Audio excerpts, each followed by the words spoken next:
psycho! I got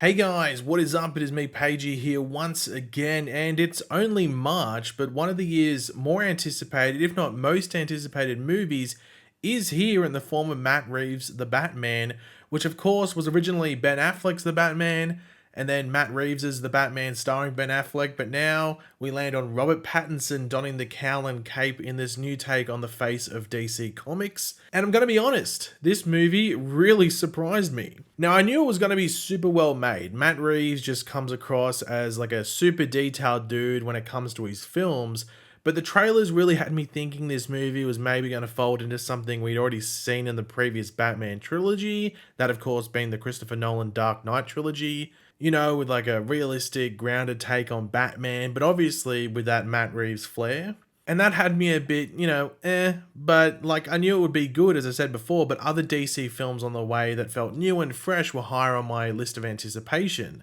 And I think based off the two, fandom trailers we got for the movie, which were the only trailers I watched for this film, I felt like I was right to think that way, but wow, the movie definitely goes for something different, and it is something different. And the first sign out of the gate of this movie feeling different than previous iterations of Batman and his surroundings is Gotham. Gotham City. It feels almost like Arkham City vibes from the video games or something like that. It is just a dump. That's probably the best way to put it. And you can understand why there is just so much corruption from people in power and all this crime going around. And I know no one would want to be a GCPD officer anyway, but this version of Gotham should solidify that. And I think Robert Pattinson's Batman in particular, but also his Bruce Wayne, fits it, I would say, almost perfectly. Because this version of Bruce, he's weird. I know he's meant to be weird anyway, but this, like, Robert Pattinson portrays him in just a really weird way.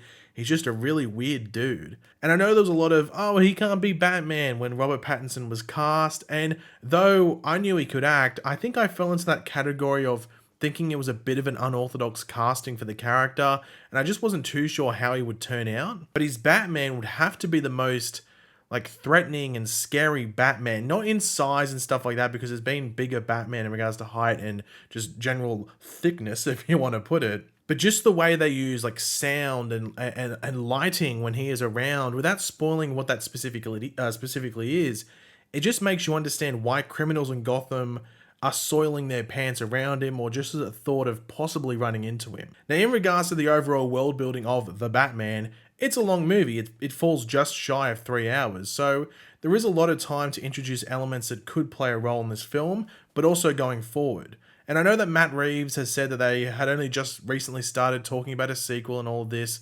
to this film, but they knew what they were doing, and they knew they were doing more than one when they made this movie and when they started it. And the world building with various characters and elements of Gotham definitely shows that. There are, of course, 2 spin-off shows confirmed so far, one being the Gotham PD show, of course based off the Gotham City Police Department, and I think that's actually a prequel to this movie from memory, which only has me more intrigued just to see how the GCPD views Batman before this, because you get to see how they view him in this film, as well as Jim Gordon's views on the whole thing as well.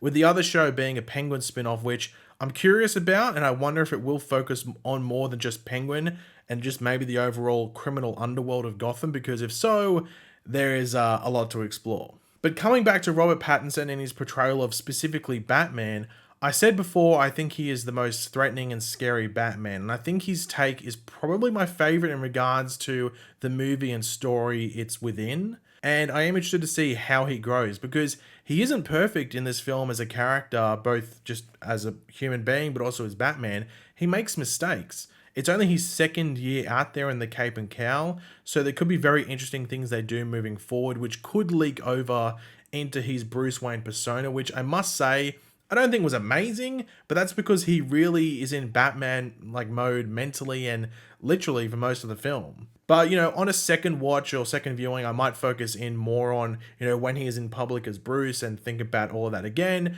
But just based off the initial viewing, there's room to improve on both sides. Now, as I said, there was a lot of world building, and I think you hear a bunch of different things or see them that make you go, where could that lead? And of course, I won't talk about them in a non-spoiler review, but on, further viewings after this first initial one, I wonder if I'll be able to, notice more of them, and I'm sure the internet detectives, when they watch the movie multiple times, will find them as well. But let's just jump into some individual characters, because I'm not going to be talking about specific plot reveals and everything like that. We'll just talk about, the different characters and how they play into everything. Well, not all of them, but the ones that I think are worth talking about. But first up is the Riddler, or Riddler. I think I think he's just referred to as Riddler, not the Riddler.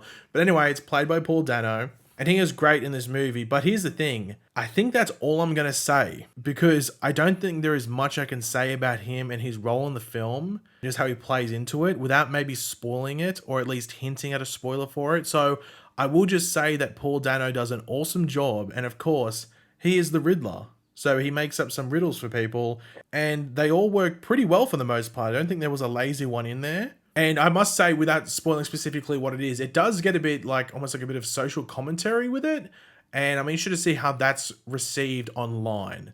That's the only thing I'll say, because some people might be triggered by it, but I'm not 100% sure at the same time whether it's going to be this loud enough voice where there's people that get angry at it. I'm not too sure. That's probably one thing I'm curious about in regards to reactions, is the reaction to the Riddler and his whole place in this film and what he does. Selena Kyle, played by Zoe Kravitz, she is good. It's, once again, sort of hard to talk about it too much without giving away stuff from the movie and the plot, but she's good, and I like her story and how it just plays into the major things going on within this film and just the world this film builds. And I think the chemistry between her and specifically the whole Batman side of Robert Pattinson's performance as well is really good.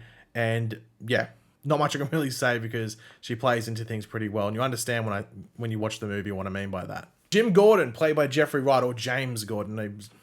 James Gordon, I think, is the best way to put it.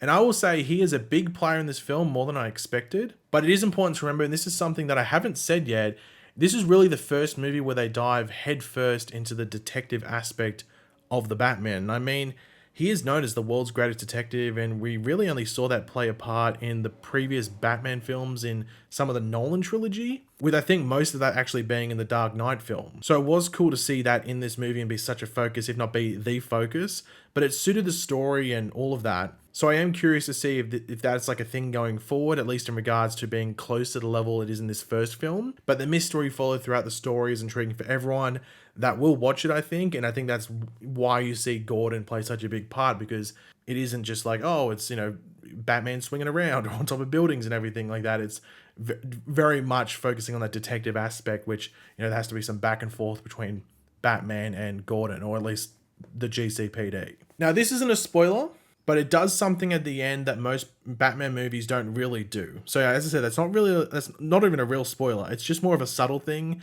that you will get, I think, when you see the film and how it wraps up things. And once again, has me curious to see where things go going forward. And for those wondering, I may as well say it here, there is no post-credit scene. Don't stick around. At least in my screening, there was no post-credit scene. I don't think that's a thing Matt Reeves wanted to do. If anything, the ending of the movie is sort of what a post-credit scene would be anyway. I don't know. There isn't one, at least from what I know, from my screening at least. But here's the thing, overall, will everyone like this movie? And to be honest, it's hard to tell. As I said before with that Riddler stuff, I don't know how people are going to react to that, and people might react differently to how Robert Pattinson's Batman is and stuff like that. It's going to be hard to tell. I think young kids might not be into this too much, but I'm not 14 or under anymore, so it's hard for me to be sure about that and what they would be thinking, at least specifically probably under the age of 12. Maybe some 13 and 14-year-olds might dig it. Like, I was that age when when the Dark Knight came out, and I love that movie. So I'm just not too sure what the reaction in regards to that age group will be. And also, it's important to remember that some might not like the take or the fact it's gone the detective-focused route, despite there still being a lot of cool action scenes throughout the film. Like, we've seen some of them in the trailers and stuff. I mean, that car scene without, diving into too much details is even cooler than the actual trailer makes it out to look.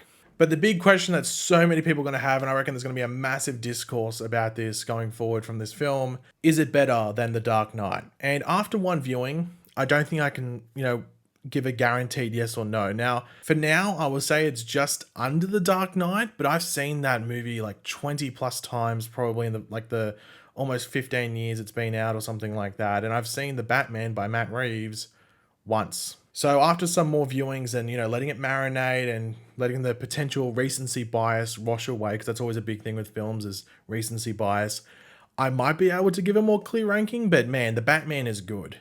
And as I said, though I wasn't going in with like a negative mentality going, oh, I'm going to hate this movie, all that, I just wasn't too sure about it at the same time because the trailers hadn't sold me on it in regards to it being different. And I'm just happy that it surprised me in more ways than one. But thanks for watching, guys. Hopefully you enjoyed the video. If you did, be awesome. We could drop a like on it to show support. Let me know in the comment section down below. Are you looking forward to this movie? When are you seeing it? Have you already saw it? Were you one of the lucky people that's already seen it? Let me know in the comment section down below all your thoughts. And of course, if you are new to the channel, make sure to subscribe. And yeah, I'll catch you guys later. Goodbye.